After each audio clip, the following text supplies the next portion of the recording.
মিম। দ্বিতীয় নম্বর, দেখেন অক্ষরগুলারে কেমন করে সাজাইছে, মর্যাদা অনুযায়ী অক্ষরগুলা সাজাইছে।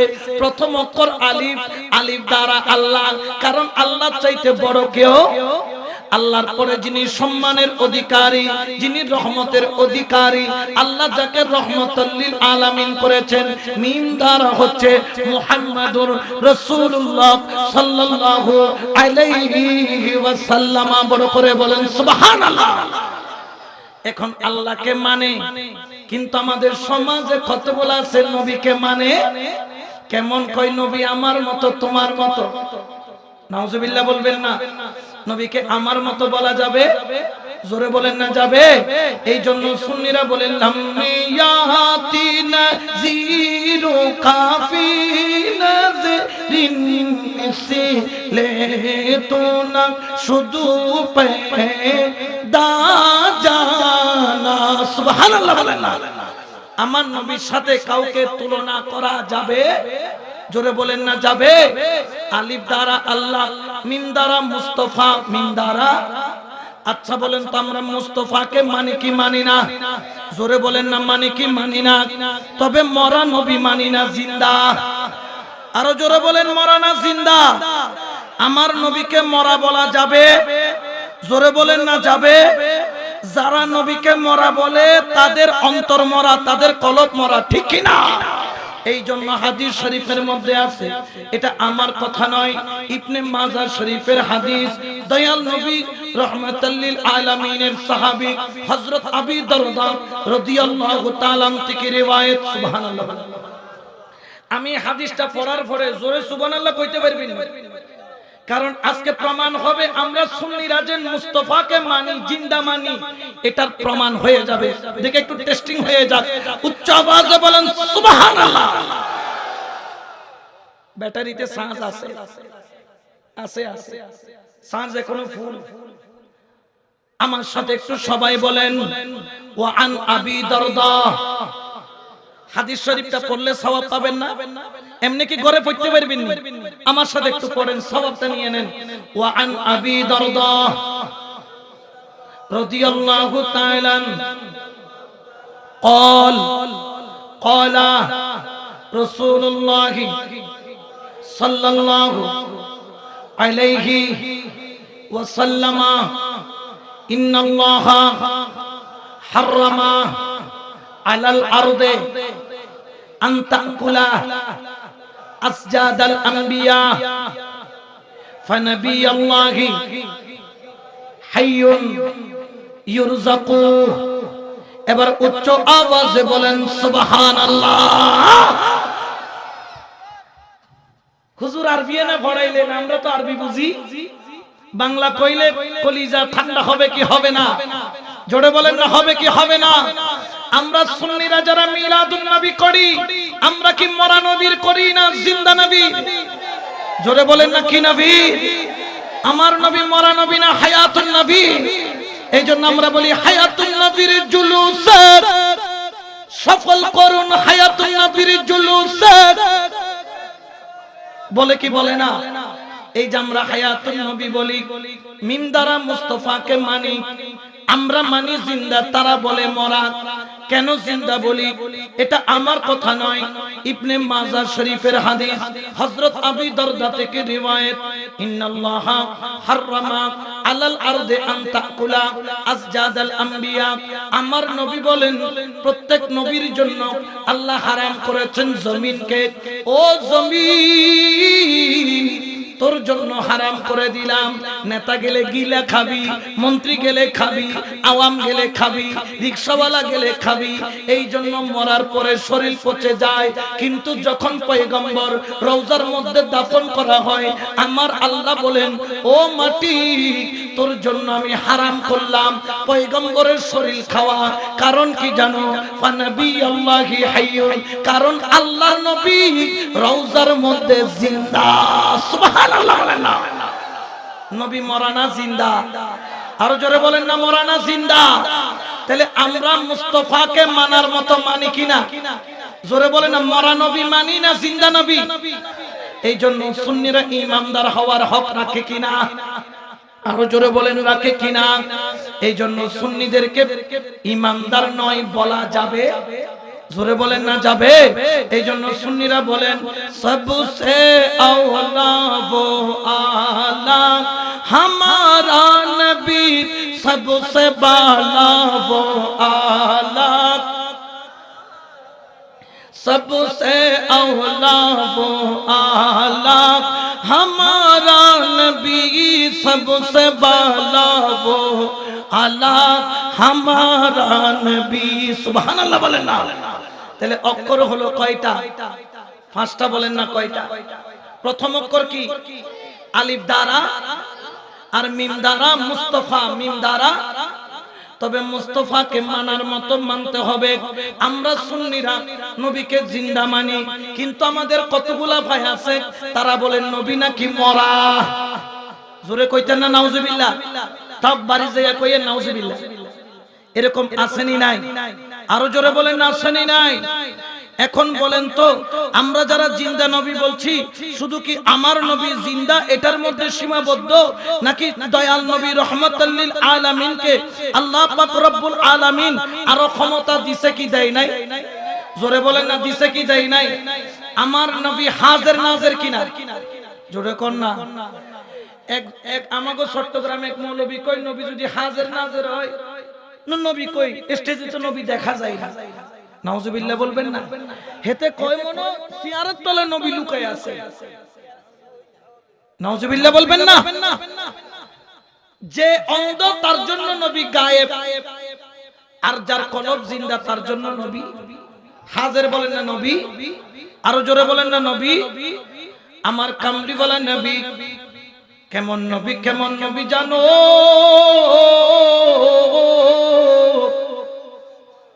আমার হযরত ওয়াইস করনী রাদিয়াল্লাহু তাআলা, যার বাসা হচ্ছে ইয়ামনের মধ্যে, ইয়ামন থেকে মদিনা দূরত্ব হলো ১৫০০ মাইল। কয় হাজার মাইল? আচ্ছা ১৫০০ মাইল মানে কি? এগুলা কি সামান্য নাকি? কিন্তু আমার ওয়াইস করনী বলে জানো,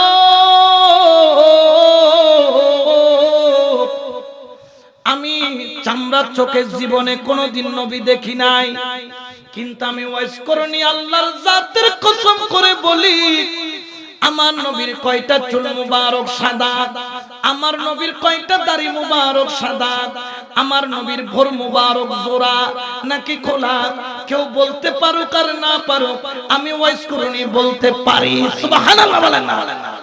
কারণ কি কি? তিনি বলেন আল্লাহর কসম, আমি যখন নামাজ পড়ি ইয়ামনের মধ্যে নবী থাকে মদিনার মধ্যে, একদিন ওয়াইস করনী দৌড় দেয়, আম্মা জান হাতটা ধরে ফেললো। মা হাত ধরলে সন্তানকে কি করতে হবে?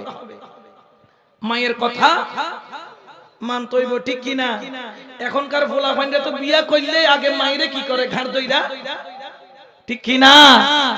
মা নারাজ হলে, বাবা নারাজ হলে, নবীও নারাজ, আল্লাহ। আমার দয়াল নবী রহমাতুল লিল আলামিনের ওই পাগল মা যখন হাত ধরলো, বাবা একটু করে দাঁড়াও, দৌড়াইয়া কোথায় যাও? ওয়াইস করনী বলে, মাগো আমি নামাজ পড়বো। নামাজ? বললেন বাবা নামাজ পড়বি সত্য, এত জোরে কেন দৌড়াচ্ছ? তখন মুখে দিয়ে হঠাৎ করে বাহির হইয়া গেল, আমার নবী মুসাল্লার মধ্যে ইমামতির মুসল্লায় দাঁড়াইয়া গেছে, আর একটু দেরি করলে রাকাত চলে যাবে, এই জন্য দৌড় দেই। মা বলেন সন্তান তুমি থাকো মনে, রাসূল থাকে মদিনায়, দূরত্ব হচ্ছে ১৫০০ মাইল। ১৫০০? কত দূরত্ব? ১৫০০ মাইল। টেকনাফ থেকে তেতুলিয়াও ১৫০০ মাইল হবে না। ও সন্তান নবী তো মদিনায়, তুমি এমনে, তুমি কেমনে জানো নামাজ চলে যায়? আমার ওয়াইস কুরনি চুপ করে রইলেন। রাসূলে পাকের মুহাব্বতের গোপন কথা কাউকে বলে নাই, কিন্তু মা দর্শে মিথ্যা কথা তো বলতে পারে না। মায়ের দিকে হাত জোর কইরা বলে, মা গো, ও আমার মেহেরবান মা, আল্লাহর জাতের কসম আমি কথা আজ পর্যন্ত কাউরে বলি নাই। মা বললেন, আমারে বল। সন্তান বললেন ওয়াইস করেনি, ও মা, আমি তো তোমার সাথে মিথ্যা বলতে পারবো না, কারণ তুমি যদি নারাজ হয়ে যাও, আমার নবীও নারাজ, আমার আল্লাহও নারাজ। মা, আমি মিয়া মনে থাকলেও আমি ওয়াইস করেনি। যখন আল্লাহু আকবার বললেন নিয়ত বাঁধি, আল্লাহু আকবার বইলা যখন নিয়ত বাঁধি, আমি মনে থাকি না। মুস্তাফা থাকে ইমামতির মুসাল্লায়, আমি থাকি মুক্তাদির মুসাল্লায়। সুবহানাল্লাহ বলেন না? তাইলে অনেকগুলা আল্লাহওয়ালা আছে, তারাও ইলমে গায়েব, জোরে বলেন না, জানে কি জানে না? আমার নবীকে ইলমে গায়েব দিয়েছেন কে? আরো জোরে বলেন না কে? এটা আমার কথা নয়, বুখারী শরীফ প্রথম খণ্ডের মধ্যে হাদিস রয়েছে। ওয়া আন উমর রাদিয়াল্লাহু তাআলা قال قام فينا رسول الله صلى الله عليه وسلم مقاما فاخبرنا عن بدء الخلق حتى دخل اهل الجنه منازلهم واهل النار منازلهم। আমার নবী বলেন, একদিন আমার নবী এরকম একটা চেয়ারে বসলেন, সাহাবাদেরকে ডাকলেন, সবাইকে বসাইলেন, নবী বক্তৃতা দেওয়া আরম্ভ করলেন। আমার হযরত ওমর বলে, জানো আমার নবী সৃষ্টির শুরু থেকে বক্তব্য দেওয়া আরম্ভ করলেন, সৃষ্টির শেষ পর্যন্ত বক্তব্য দিলেন। কেমন বক্তব্য দিলেন? কে কোন ব্যক্তি কোথায় যাবে, কে জান্নাতে যাবে, কে জাহান্নামে যাবে, সব কিছু আমার নবী এক বসার মধ্যে আমাদেরকে বলে দিলেন। বড় করে বলেন সুবহানাল্লাহ। এটা ক্ষমতা কার দিয়েছেন? কে? আরো জোরে বলেন না কে? এই জন্য নবীকে ভোলা যাবে? জোরে বলেন না যাবে?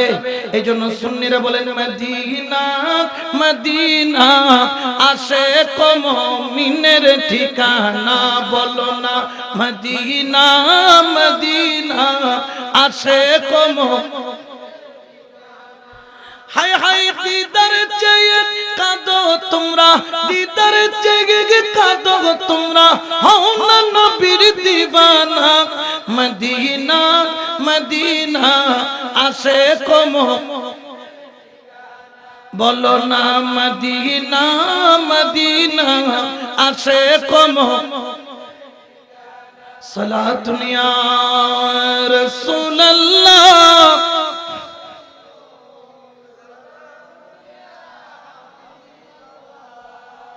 তাহলে আলিফ দ্বারা আল্লাহ, মিম দ্বারা মুস্তাফা। নবীকে মানলে নবীর, আমার কামলিওয়ালা নবীর ইলমে গায়েব মানা লাগবে কি লাগবে না? আমার নবীর হাজির নাজির মানা লাগবে কি লাগবে না? শুধু তাই নয়, আমার নবীর শাফাআত মানতে হবে কি হবে না? কিন্তু আমাদের দেশে অনেক বক্তা দেখি আমাদের মাঝখানে আসে, ফতোয়া দিয়ে দেয় কিয়ামতের ময়দানে তোমাদেরকে বাঁচাবে দূরের কথা, নবী কিয়ামতের ময়দানে কোথায় যাবে নবী নাকি নিজেও জানে না। আরো জোরে বলেন না নাউজুবিল্লাহ। কিন্তু আমার নবীর উম্মতকে ছাড়া জান্নাতে যাবে? জোরে বলেন না যাবে? এই জন্য শায়েরও এলান করেন যে কে जो भी नबी के इश्क के साथे में डल गया, के जो भी नबी के इश्क के साथे में डल गया, के जो भी नबी की इश्क के साथ में डल गया, उसका कसम खुदा की मुक़द्दर बदल गया, उसका कसम खुदा की मुक़द्दर बदल गया। सलातुन या रसूल अल्लाह।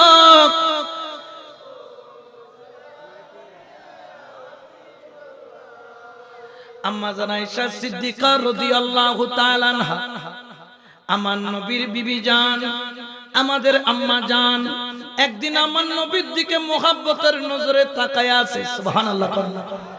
আমাদেরও দেখতে মন চাই কি যায় না? নবীর দিকে তাকায়। আম্মা জান আয়েশা সিদ্দিকা বলেন, ও দয়াল নবী গো, ও মায়ার নবী গো, ও নূরের নবী গো, ও কলিজার টুকরা নবী গো, আপনার চেহারাটা কত সুন্দর, কত সুন্দর, কত সুন্দর। তবে নবী গো, আপনার চেহারার মধ্যে কতগুলা ছোট ছোট গর্তের মতো দাগ দেখা যায়। ও নবী, এই দাগগুলা তো সুন্দর লাগছে না। যদি দাগগুলা চলে যায় আমার নবীর নূরানি চেহারা আরো সুন্দর লাগবে। ও নবী গো,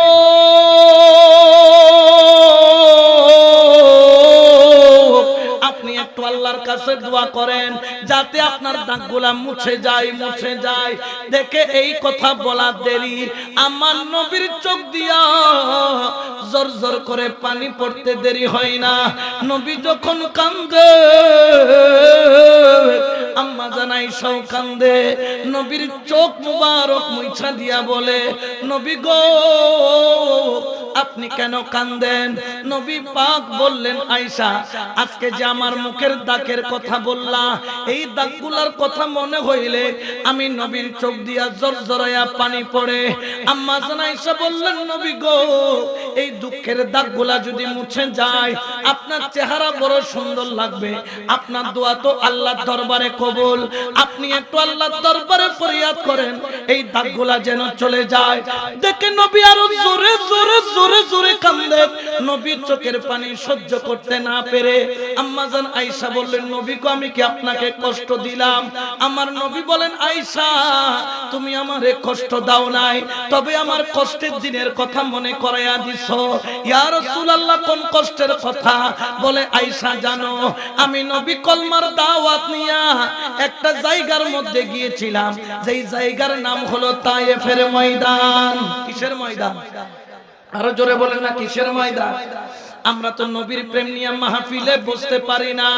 আমার নবী ইসলামের দাওয়াত দেওয়ার জন্য তায়েফের ময়দান, কারণ তায়েফের জমিনে নবী ছোট থেকে বড় হয়েছেন। আমার দুদুমা হালিমার ঘরে কাটাইছেন। তায়েফের মানুষ নবীকে চিনে।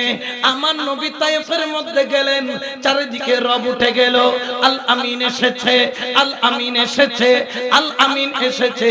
আমার নবী সবাইকে ডাকলেন, ও তায়েফবাসী, তোমরা আমাকে বিশ্বাস করো? বললেন, অবশ্যই করি, কারণ আপনার খ্যাতি হলো আল আমিন। আল আমিন শব্দের অর্থ হলো বিশ্বাসী। ও নবী, আপনি হলেন বিশ্বাসী, আপনাকে কেন বিশ্বাস করব না? আমার নবী বললেন, তাহলে আমার সাথে সাথে বলো, লা ইলাহা ইল্লাল্লাহু মুহাম্মাদুর রাসূলুল্লাহ সাল্লাল্লাহু আলাইহি ওয়াসাল্লাম। যদি আমাকে বিশ্বাসী মানো তাহলে কলমাটা পড়ো। সবাই বললেন, এটা কলমা, এটা কি লাত, মানাত, উজ্জা কোন দেবতার জন্য পড়লেন? বলে, আমি কোন দেবতার কথা বলি নাই। কোন কার কথা বলছেন? বললেন, আল্লাহর কথা বলছি। কোন আল্লাহ? যে আল্লাহকে দেখা যায় না। আল্লাযীনা ইউমিনুনা বিল গায়ব, যারা আল্লাহর অদৃশ্যের উপর ঈমান আনবে। তোমরাও আল্লাহকে না দেখে বিশ্বাস করো। সবাই তখন মুস্কি মুস্কি হাসে।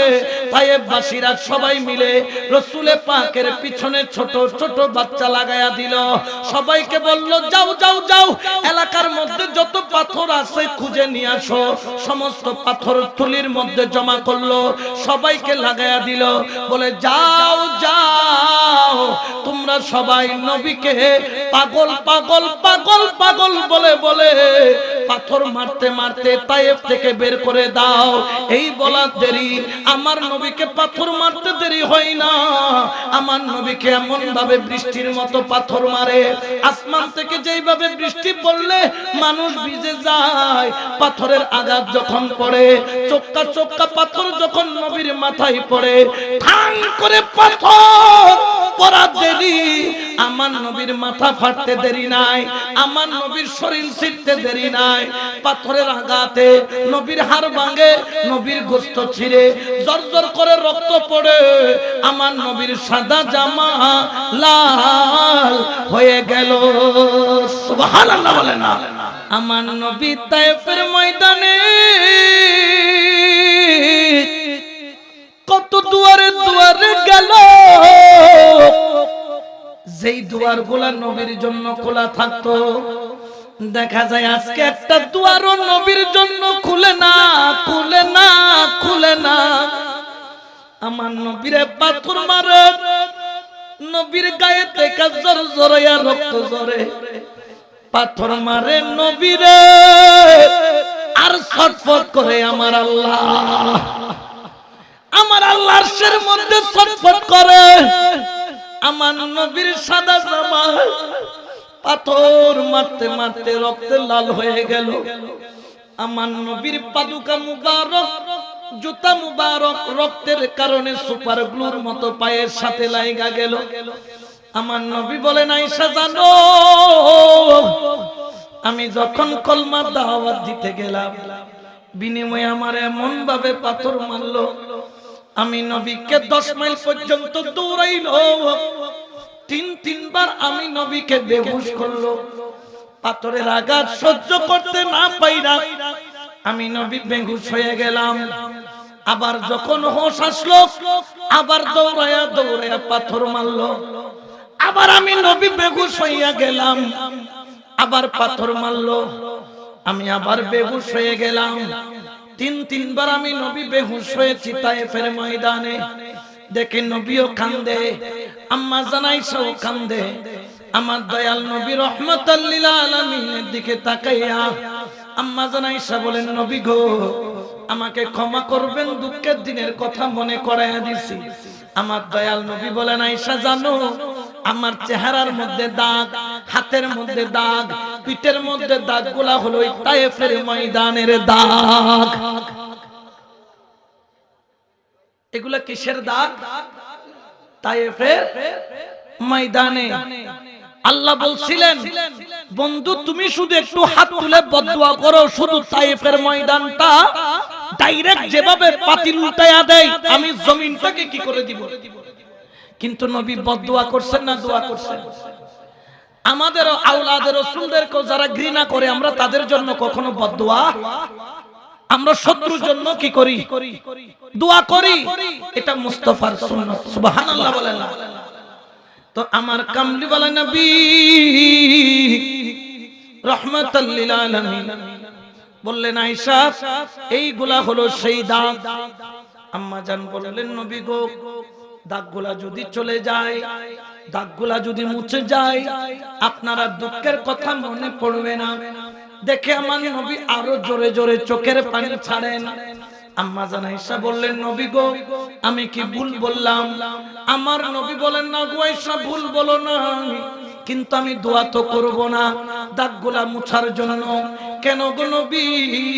আমার নবী কাইন্দা বলেন, আয়েশা জানো, কাল কিয়ামতের ময়দান যখন কায়েম হবে, 12টা সূর্যের তাপ মাথার উপর পড়বে, মাথার মগজগুলা ভাতের মারের মতো উতরাইয়া উতরাইয়া বাহির হবে, ঠিক কিনা? মাথার মগজগুলা কানে দিয়া, মুখে দিয়া, পেটের নারী বুড়িগুলা পায়খানার রাস্তা দিয়া গলে গলে বের হয়ে যাবে। সেই দিন কোন বন্ধু থাকবে? সবাই নফসি নফসি নফসি নফসি করবেন, ঠিক কিনা? আমার দয়াল নবী রাহমাতাল লিল আলামিন বলেন, আয়েশা জানো,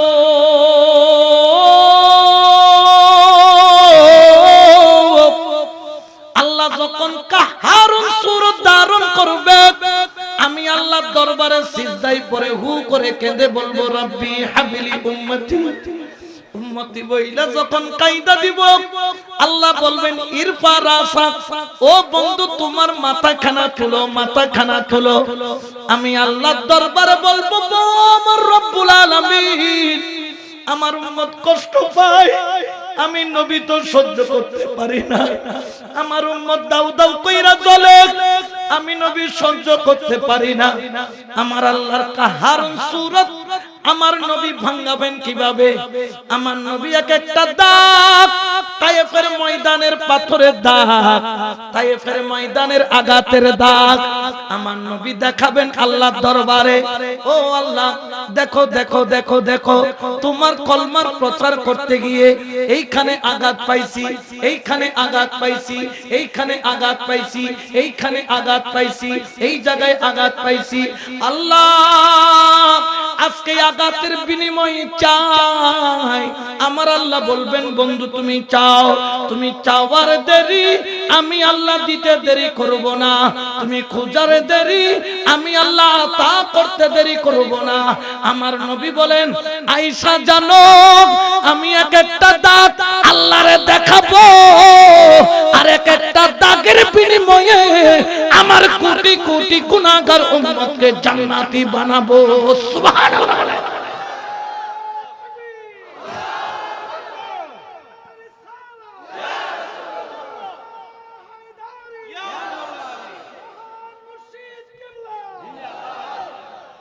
এই জন্য রসুল ছাড়া কোনো উপায়, জোরে বলেন না কোনো উপায়। এই জন্য শায়রে বলেন, ও দাদা পাল তুলে দে, ও মাঝি হেলা করিস না, দাদা পাল তুলে দে, ও মাঝি হেলা না, ছেড়ে দে নৌকায় আমি যাব মদিনা, হ্যাঁ ছেড়ে দে নৌকায় আমি। তো নৌকাটা লাগবে কি লাগবে না? নৌকা ছাড়া যাইতে পারবেন? নৌকার নাম হচ্ছে পীরে মুর্শিদ। বড় করে বলেন না সুবহানাল্লাহ। মদিনার নবী এলো মায়া মেনার ঘরে, হাসিলে হাজার মানি, কাঁদিলে মুক্তা জরে। মদিনার নবী এলো মায়া মেনার ঘরে, হাসিলে হাজার মানি, কাঁদিলে মুক্তা জরে। দয়াল মুর্শিদ যার সখা, তার কিসের ভাবনা, দয়াল মুর্শিদ যার সখা, তার কিসের ভাবনা। আমার হৃদয় মাঝে কাবা, নয়নে মদিনা, আমার হৃদয় মাঝে কাবা, নয়নে মদিনা। ও দাদা পাল তুলে দে, ও মাঝি হেলা, দাদা পাল তুলে দে, ও মাঝি হেলা, ছেড়ে দে নৌকায় আমি যাব মদিনা, হ্যাঁ ছেড়ে দে নৌকায় আমি। সুবহানাল্লাহ বলেন না, আরো জোরে বলেন না সুবহানাল্লাহ।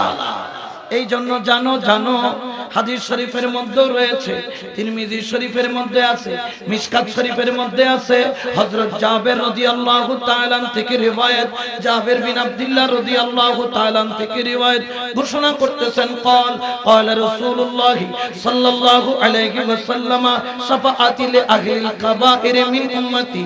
আমি কিয়ামতের ময়দানে আমার বড় বড় গুনাহগার উম্মতের জন্য সুপারিশ করে তাদেরকে জান্নাতি বানাবো। সুবহানাল্লাহ। তাহলে নবীর শাফাআত না মানলে ঈমানদার হওয়া যাবে? জোরে কোন না যাইবো? আমানের মধ্যে অক্ষর কয়টা? খেয়াল আছে নি কয়টা? এক নাম্বার কি?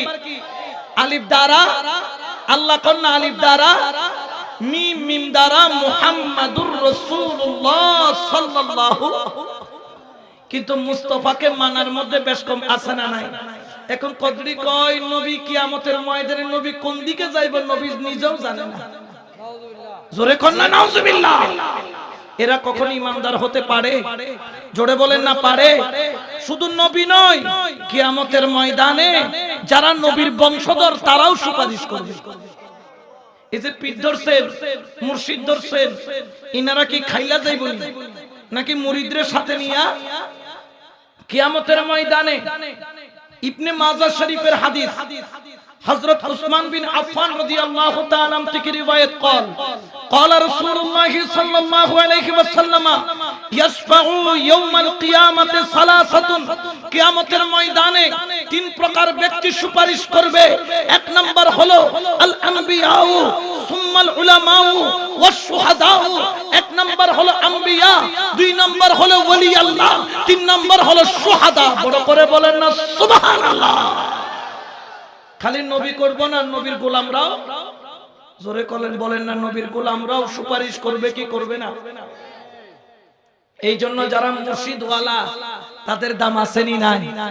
এই জন্য তো শায়রও বলেন, মজেছি তোমার প্রেমে স্বর্গ সুখ চাহি না, মজেছি তোমার প্রেমে স্বর্গ সুখ চাহি না, কি করিব স্বর্গ সুখ, কি করিব স্বর্গ সুখ, আমি তোর নামেতে দিবানা, মজেছি তোমার প্রেমে স্বর্গ সুখ চাহি না। সুবহানাল্লাহ বলেন না।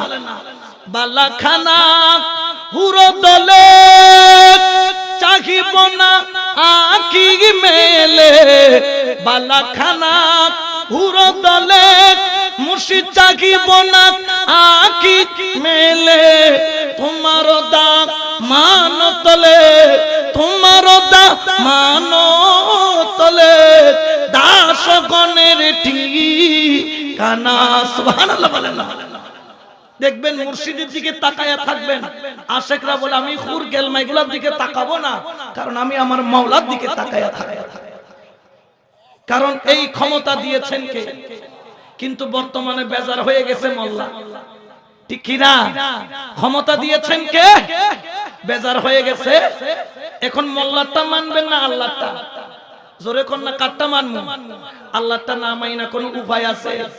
জোরে বলেন না আছে? এই জন্য এই সমাজে কতগুলা দেখতে লাগে দাদা, আসলে তারা বড় বড় গাধা। কারণ নবীরে যারা মরা বলে এরা কি জ্ঞানী না গাধা? নবী মরা না জিন্দা? একটু আগে দলিল দিয়েছি, নবী কাছে ইলমে গায়েব আছে না নাই? একটু আগে দলিল দিয়েছি, নবী সুপারিশ করতে পারে কি পারে না? একটু আগেই পড়ে দলিল দিয়েছি। তাহলে আলিফ দ্বারা আল্লাহকে মানতে হবে, মিম দ্বারা মুস্তাফাকে মানতে হবে, তবে নবী মানলাম, সুপারিশ মানলাম না। নবী মানলাম, মরা বললাম, নবী মানলাম, ইলমে গায়েব মানলাম না, কখনো ঈমানদার হওয়া যাবে? তাহলে আমরা ঈমানদার হতে চাই কি চাই না? প্রথম অক্ষর কি? আলিফ দ্বারা আল্লাহ, মিম দ্বারা মুস্তাফা, মিম দ্বারা অক্ষর গেছে কয়টা? বাকি আছে কয়টা? 3 নম্বর হলো কি? নুন। 3 নম্বর আলিফ দ্বারা আল্লাহ, মিম দ্বারা মুস্তাফা, নুন দ্বারা কি? বাবা আদম থেকে 1,24,000 মতান্তরে 2,03,36,000 যত পয়গম্বর এসেছেন আমরা সবাইকে মানি কি মানি না? এদেরকে বলা হয় নবী। নুন দ্বারা নবী আলাইহিস সালাম। সুবহানাল্লাহ বলেন। তাহলে ঈমানদার হতে গেলে অক্ষর কয়টা? প্রথম অক্ষর কি? দ্বিতীয় অক্ষর মিম, তৃতীয় অক্ষর, চতুর্থ অক্ষর ওয়াও। এই ওয়াওর ভিতরে যত বাতিল আছে সব পড়ে গেছে, বাতিল হয়ে গেছে। কারণ অনেকে আছেন আল্লাহ মানে, মুস্তাফা মানে, নবী মানে, কিন্তু ওয়াও দিয়া ওলি মানে না, ঠিক কি না? ঈমানদার যদি হতে চাও আলিফ দ্বারা আল্লাহ মানতে হবে, মিম দ্বারা মুস্তাফা মানতে হবে, নুন দ্বারা নবী মানতে হবে, ওয়াও দ্বারা ওলি মানতে হবে। কোন সন্দেহ আছে? অনেক আছে আমাদের সমাজের ডাইরেক্ট পার্টি। কি পার্টি আসেনি? হেতে কই ডাইরেক্ট কার কাছে চাইবা? ওলির দরবারে, বাবার দরবারে যাওয়ার কোনো দরকার? এখন এক মসজিদে এক নতুন খতিব আইয়াই প্রথম দিন একদম গরম ফতোয়া, আল্লাহ ছাড়া কারো কাছে চাওয়া শিরক, ফতোয়া দিয়া লাইছে। এখন হেতে তো ডব্লিউ পার্টি, কিন্তু মসজিদ কমিটির সভাপতি হচ্ছে সুন্নি পার্টি। বেজার লাগে গেছে।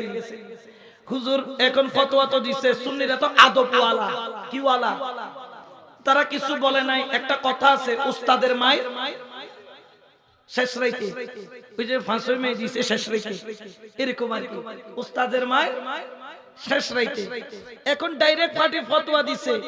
আচ্ছা বলেন তো, মাস শেষ হইলে হুজুরকে বেতন দেয় কি দেয় না? হাদিয়া। জোরে কর না। মুয়াজ্জিন সাহেব আসছে, সভাপতি একটা সালাম দিছে, হুজুর আপনার এই হাদিয়া। মুয়াজ্জিন সাহেব কই শুকরিয়া, আপনার শুকরিয়া আদায় করি, হাদিয়াটা তাড়াতাড়ি দিয়ে দিবেন। এখন কি করলো, ইমাম সাহেব আসলেন, তারও হাদিয়া দিল, কিন্তু খতিব সাহেবের হাদিয়া কোনো খবর। মাসের 1 তারিখ থেকে 5 তারিখ গেল, দেখে সবার বেতন পেইড, কিন্তু খতিব সাহেবের বেতনের কোনো খবর। মাসের 10 তারিখ যখন গেল, খতিব সাহেবের ঘরে আর বাজার নাই। সভাপতিরে বললেন, ও সভাপতি, আমার নাই কোনো গতি, আমার নাই কোনো গতি, দেখি বেতনটা দিয়ালাম তাড়াতাড়ি। সভাপতি কয়, আসেন হুজুর মসজিদে ঢুকেন। এখন খতিবে মনে করছে হেতেরে মসজিদে ঢুকে কি দিব, বেতন দেব। কই ঢুকছে, কয় হুজুর আমার সাথে হাত তুলেন। খতিব সাহেব সভাপতির সাথে হাত তুললেন। সভাপতি আল্লাহর কাছে দোয়া করে, আল্লাহ আমার মুয়াজ্জিন সাহেব বড় ভালো, আমার ইমাম সাহেব বড় ভালো, আমার খতিব সাহেব বড় ভালো। মুয়াজ্জিন সাহেবের বেতন দিয়া দিছি, ইমাম সাহেবের বেতন দিয়া দিছি, কিন্তু খতিব সাহেবের বেতন দিতে পারি নাই। কারণ খতিব সাহেব চাঁদের 1 তারিখ ফতোয়া দিয়েছিল, আল্লাহ সারা কারো কাছে চাওয়া শিরিক।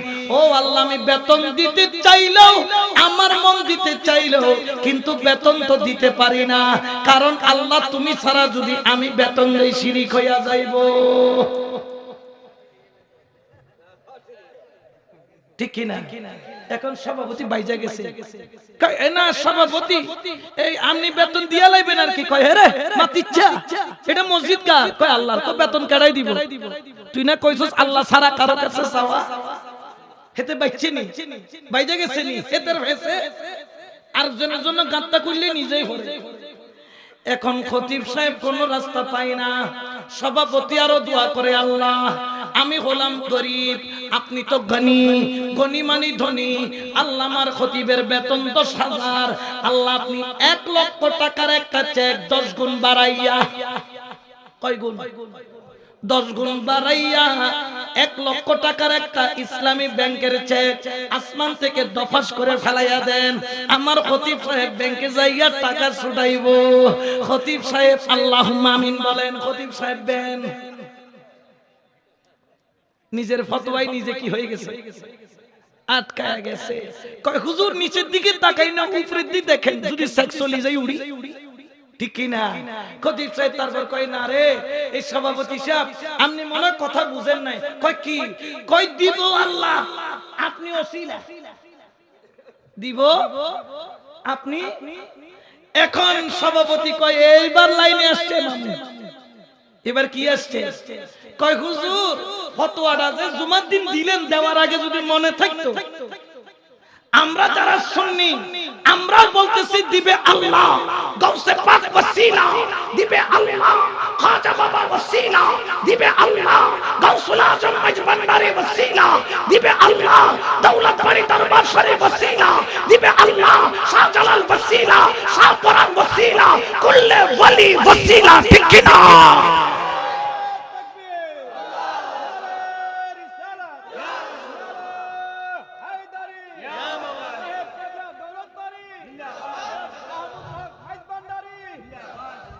দিব কে? ওলি আল্লাহ। খালি বেতন লোনের বেলায় মনে থাকে ওসিলা, বাকি বেলায় আর মনে থাকে? এটা তো হুজুর না, এটা তো আব্দুল কুয়াইশ। কি কুয়াইশ? নিজের কুয়াইশটা ভালো বুঝে। আমাদের চিটাঙ্গে বলে আব্দুল কুয়াইশ, মানে যেটা নিজের ভালোটা ভালো বুঝে। হুজুর নিজের ফতোয়া আটকায়া গেছে। আচ্ছা বলেন তো, ওসিলা নিতে কোনো অসুবিধা আছে? জোরে কোন না আছে? ওসিলার দরকার আছে না নাই? আরো জোরে বলেন না আছে না নাই? ও মনরে, ও তুই নিলে গুরুর মন্ত্রণা, দূর হবে রে তোর যন্ত্রণা, এই দেহের আবর্জনা থাকবে না রে আর। সুবহানাল্লাহ বলেন। যদি পীরের কাছে যান, ভিতর আর কোন ময়লা থাকবে, যন্ত্রণা থাকবে। এই জন্য লক্ষ লক্ষ মানুষ ওলি আল্লাহর দরবারে যায় কি যায় না? তারা জানে দিবে কে? ওলি আল্লাহ ওসিলা। কোর্টে যখন যান মামলা লড়িবার লাই, আপনি লড়তে পারেন না, উকিল লাগে। জোরে কর না। উকিল যদি শক্ত হয়, উকিল কি হয়? শক্ত হয়।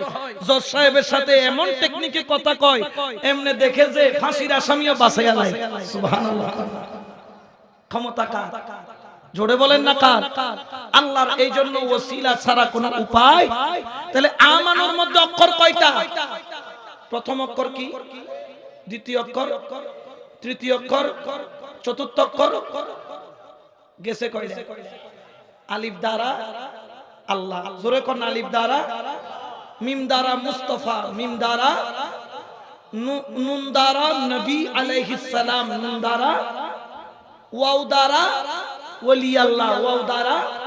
দেখেন আমানু হইতে গেলে কি কি গুণ লাগবে? আল্লাহরে মানা লাগবে, নবীরে চিনা লাগবে, পয়গম্বররে ভালোবাসা লাগবে, ওলি আল্লাহর কদমে যাওয়া। তাহলে অক্ষর গেছে কয়টা? বাকি আছে কয়টা? প্রথমটাও আলিফ, শেষেরটাও। দেখেন আলিফ দ্বারা আল্লাহ, শেষও আবার আলিফ। এটা দ্বারাও আল্লাহ, কোন না? এটা দ্বারাও। আগেও আল্লাহ, পরেও আল্লাহ। আমার আল্লাহ বুঝাইলো মুস্তাফা অর্থাৎ রাসূলুল্লাহ, নবিউল্লাহ, ওলিউল্লাহ, এদের সামনেও আল্লাহ, এদের পরেও আল্লাহ। অর্থাৎ ওলি আল্লাহরা আল্লাহ পাকের রহমতের ছায়ার ভিতরে। বড় করে বলেন সুবহান। ঠিক কি না? আরো জোরে বলেন না ঠিক কি না? এই জন্য তো আমরা সুন্নিরা বলি, আমি তোমারে ছিলাম, তোমারে আসি, তোমার থাকিব। আমি তোমারে ছিলাম, তোমারে আসি, তোমার থাকিব। মুর্শিদ মাওলা বলে বলে জীবন কাটাবো। আমি তোমারে ছিলাম, তোমারে আসি, তোমার থাকিব। আমি তোমারে ছিলাম, তোমারে আসি, তোমার থাকিব। গৌসুল আজম বলে বলে জীবন কাটাবো। আমি মুর্শিদ মাওলা বলে বলে জীবন কাটাবো। সালাতুন ইয়া রাসূলুল্লাহ।